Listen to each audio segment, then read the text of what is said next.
Assalamualaikum warahmatullahi wabarakatuh. Yang terhormat Bapak Ibu penguji kerja, perkenalkan nama saya Misudi NPK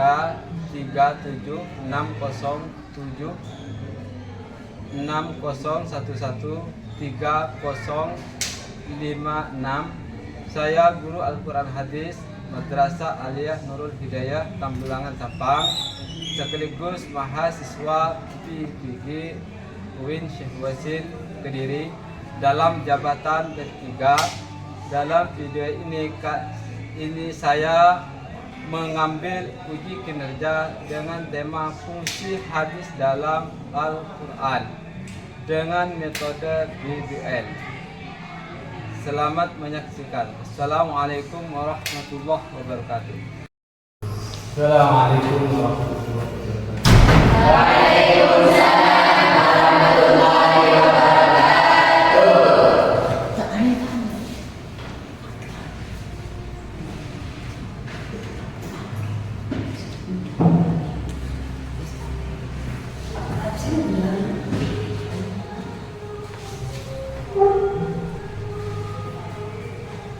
Gimana kabarnya?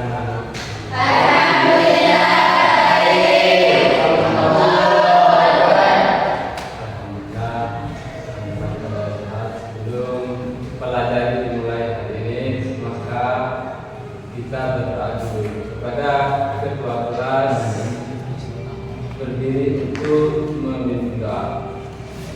Sebelum pelajaran dimulai, marilah kita berdoa bersama-sama. Berdoa dimulai.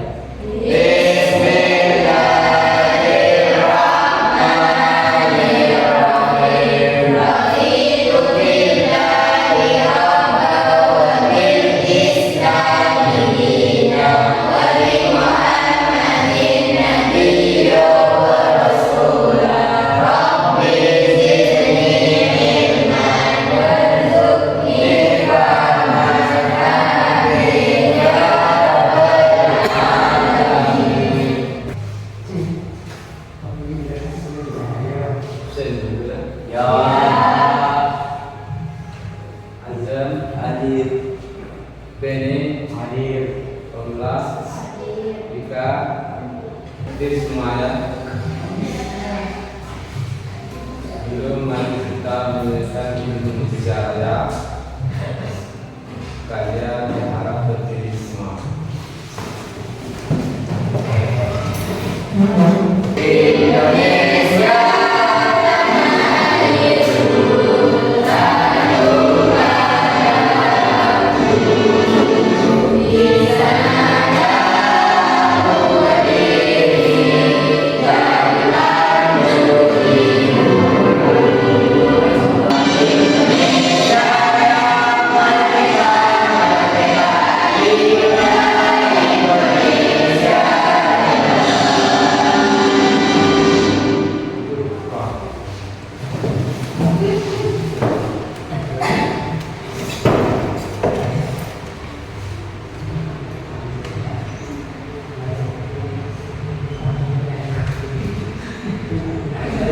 pelajaran kali ini adalah Al-Quran Hadis. Apakah kalian tahu, masih ingat materi sebelumnya? masih Apa materi sebelumnya? sumber-sumber rukun Islam. Baik. Terus kemudian untuk materi yang sekarang kalian masih belum tahu ya?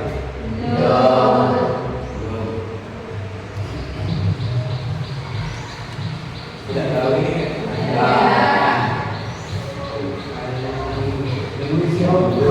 Sebelumnya untuk materi dimulai, kalian harus tahu tujuan pembelajaran. Kenapa kalian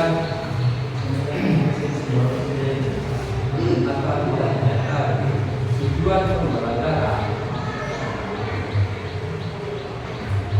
Dalam pembelajaran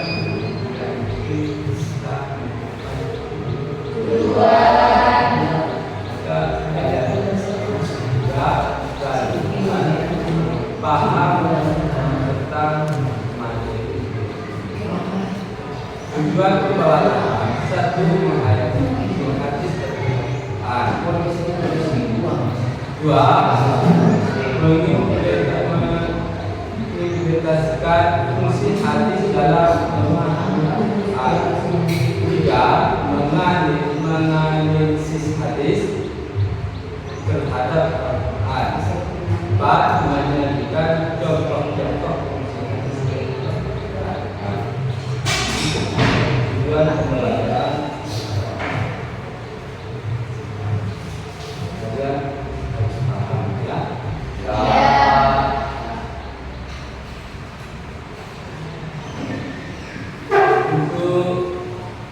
Materi kali ini adalah fungsi hadis dalam Al-Quran.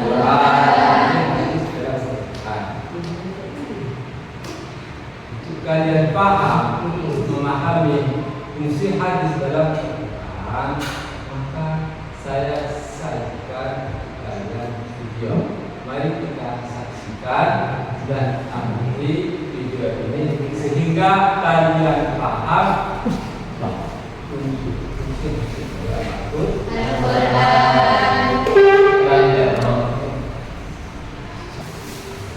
Al-Quran merupakan sebuah tulisan yang pertama. Akan tetapi setelah masih banyak yang bersifat sehingga menghadiri sebagai penjelasan. Oleh karenanya, kehadiran hadis mengganti apa-apa yang terdapat dalam Al-Quran. Lantas, apa saja sebenarnya fungsi hadis dalam Al-Quran? Untuk dapat menjawab pertanyaan tersebut, mari kita mengerti dan perhatikan penjelasan berikut. Hadis memiliki beberapa fungsi terhadap Al-Quran, di antaranya bayan at-takrir, bayan at-tafsir, bayan at-tashrih, dan bayan at-nasab. Adapun yang pertama adalah bayan at-takrir. Yang dimaksud dengan bayan at-takrir adalah menetapkan dan memperkuat apa yang telah diterangkan dalam Al-Quran. Contohnya hadis riwayat Bukhari dan Abu Hurairah tentang seharusnya berwudu sebelum melakukan sholat, yang berbunyi la tuqbal sholat man ahdatsa hatta yatawadda, yang artinya tidak diterima sholat seseorang yang berhadas sampai dia berwudu. Hadis riwayat Bukhari dan Abu Hurairah. Hadis di atas takrir atau menetapkan dan menetapkan Quran surah Al-Maidah ayat 6 yang berbunyi A'udzubillahi minasyaitonir rajim ya ayyuhalladzina amanu idza qumtum ila sholati faghsilu wujuhakum wa aydiyakum ila al-marafiqi wamsahu bi ru'usikum wa arjulakum ila al-ka'bayn, yang artinya hai orang-orang yang beriman, apabila kamu hendak mengerjakan sholat, maka basuhlah muka dan tanganmu sampai dengan siku, dan sapulah kepalamu, dan basuh kakimu sampai dengan kedua mata kaki. Quran surah Al-Maidah ayat 6. Selain contoh hadis tersebut, ada banyak lagi contoh-contoh yang lainnya yang menjelaskan fungsi hadis dalam pribadi muslim yang soleh. Adapun bahwa Al-Quran meskipun mencakup seluruh aspek kehidupan, umat Islam wajib menggunakan hadis-hadis Nabi sebagai penerjemahan perintah-perintah Al-Quran dalam kehidupan sehari-hari. Bahkan bagi masyarakat awam, Al-Quran dan hadis pun belum cukup untuk memahami maksud ajaran-ajaran Islam. Untuk keterangan dari para ulama mengenai ketetapan dan Islam tersebut. Nah, anak-anak sekalian, mudah-mudahan materi hari ini dapat menambah hasanah keilmuan saya terkait fungsi hadis terhadap Al-Quran. Sekian, syukur kasih Wassalamualaikum warahmatullahi wabarakatuh.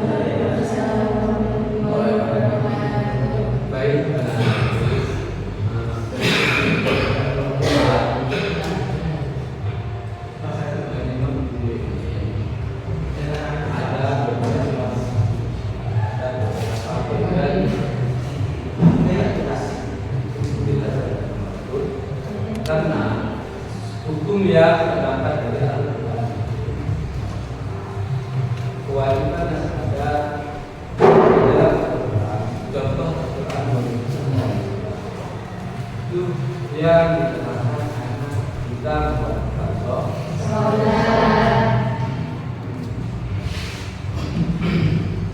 kita hanya diwajibkan sholat.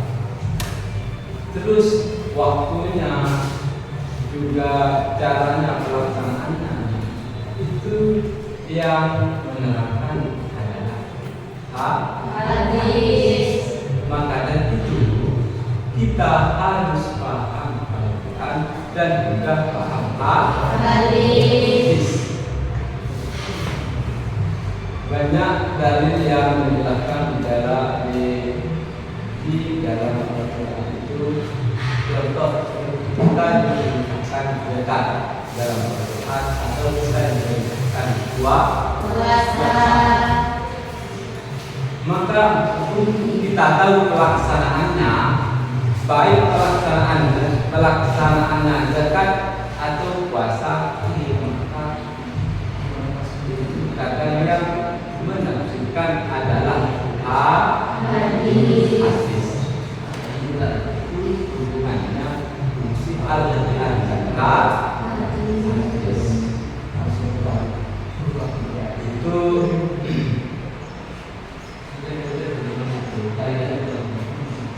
materi penjelasan itu saya dilakukan kelompok saya membuka kelompok didiskusikan. Selanjutnya maka kalian presentasi itu kalian paham kelompok C.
habis, maka tolong dipresentasikan mulai dari kelompok 1. Assalamualaikum warahmatullahi wabarakatuh. Waalaikumsalam warahmatullahi wabarakatuh.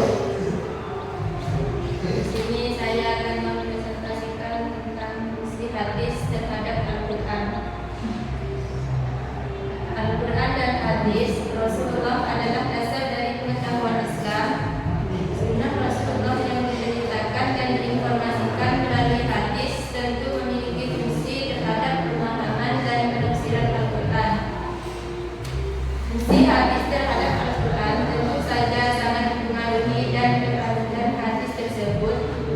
Hadis berfungsi memperjelas pesan-pesan Al-Quran secara lebih lengkap dan juga dalam mencapai tujuan penciptaan manusia dan menjalankan hukum-hukum dan ajaran Islam. Menafsirkan dan memfungsikan hadis tidak bisa sembarangan dan harus dilakukan oleh orang yang benar dan ahli memiliki ilmu pengetahuan terkait tentangnya. Untuk itu, berikut adalah penjelasan mengenai fungsi hadis terhadap Al-Quran. A. Bayan atau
baru, tetapi memperkuat atau menegaskan kembali hukum-hukum yang sudah ada di dalam Al-Quran. Yang lain? Tidak ada yang bertanya lagi? Assalamualaikum warahmatullahi wabarakatuh.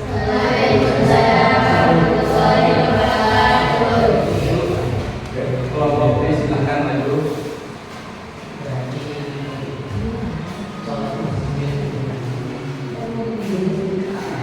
Assalamualaikum warahmatullahi wabarakatuh. Saya di sini akan merepresentasikan arti bayan tafsir. Fungsi hadis sebagai bayan tafsir berarti memberikan tafsiran atau perincian terhadap isi Al-Quran yang masih bersifat umum atau mujmal, serta memberikan batasan-batasan persyaratan pada ayat-ayat yang bersifat mutlak atau takyid. Mungkin di dalam Al-Quran masih bersifat umum, sedangkan dalam hadis diperinci dan didetailkan serta mentekniskan apa yang tidak dijelaskan dalam Al-Quran. Misalnya, Allah memerintah orang yang beriman untuk melaksanakan sholat mengenai teknis detail dan caranya. Hal ini diperjelaskan dengan hadis sebagaimana yang telah Rasulullah lakukan.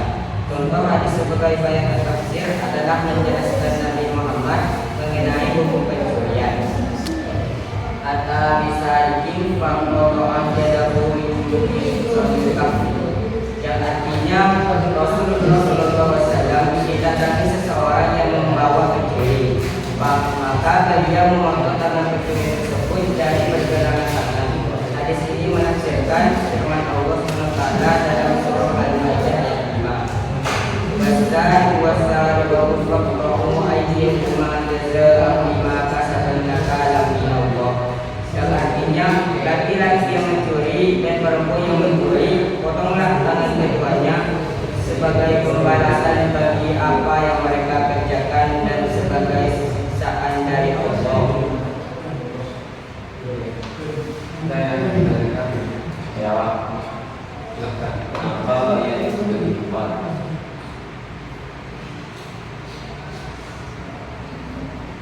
Bayan ada berapa? Ada 4. 1 bayan al-akhir, 2 bayan al-tasrif, 3 bayan al-tasyrif, 4 bayan al-nasyah.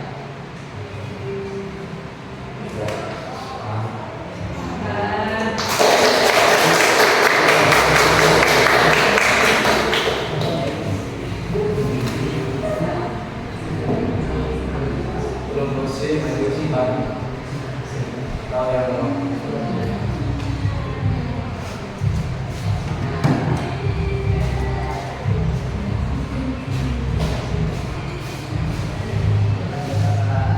Assalamualaikum warahmatullahi wabarakatuh. Di sini saya akan mempresentasikan tentang bayan tafsir. Hadis sebagaimana bayan tafsir ialah sebagai memberi kepastian atau ajaran Islam yang tidak dijelaskan dalam Al-Quran. Biasanya Al-Quran menerangkan pokok-pokoknya saja, sebagaimana contohnya hadis mengenai zakat fitrah. Bayan tafsir memiliki maksud untuk mewujudkan hukum atau aturan yang tidak didapat dalam Al-Quran secara eksplisit. Hal ini berfungsi untuk menunjukkan suatu kepastian hukum dengan berbagai persoalan yang ada di Al-Quran, namun tidak dijelaskan dalam Al-Quran. Saya dimanapkan. Saya, Pak. Tolong bacakan hadisnya dan artikan.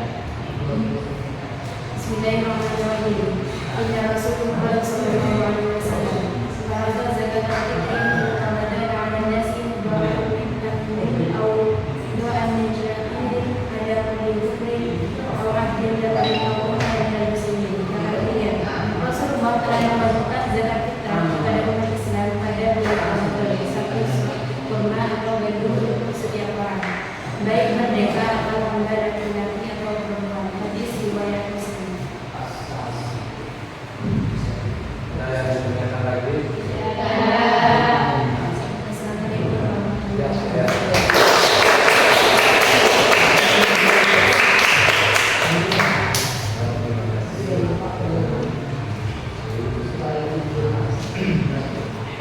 penjelasan dari materi dalam Al-Quran ada beberapa fungsi di antara bayat takrib menurunkan Al-Quran, hadis dan menurunkan hadis. Contoh seperti Allah berfirman dalam Al-Quran menurunkan kuasanya di manusia, maka itu ditakdir dikuaskan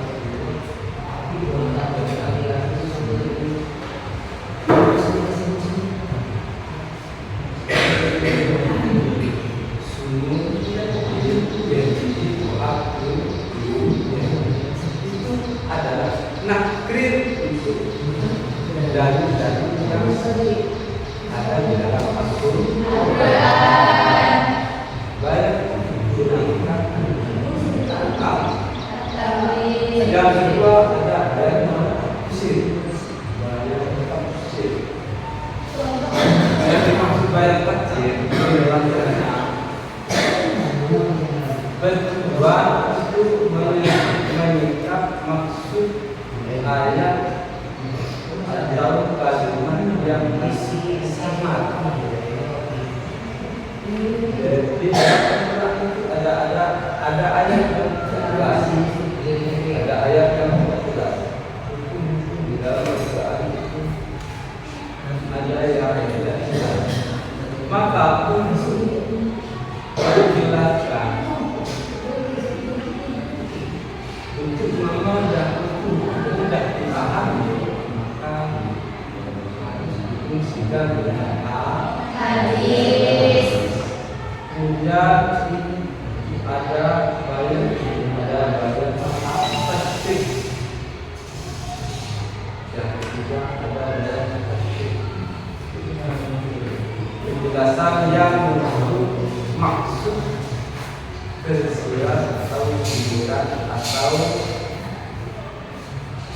perubahan artinya tanpa menyatakannya secara umum. Namanya bayat atas. Ada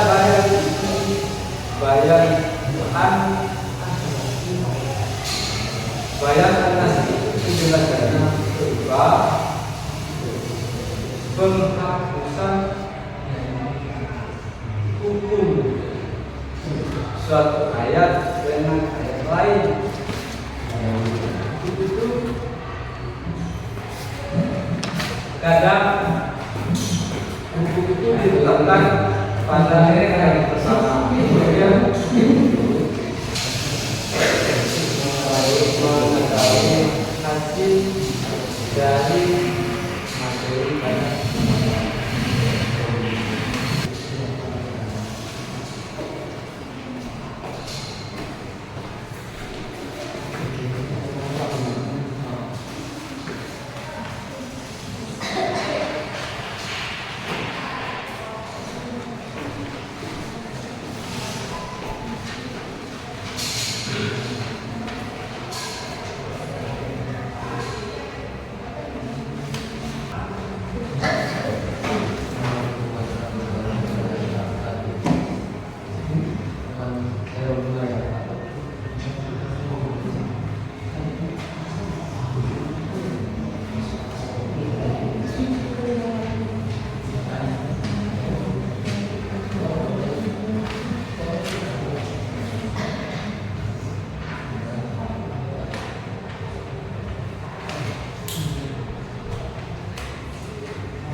Sudah?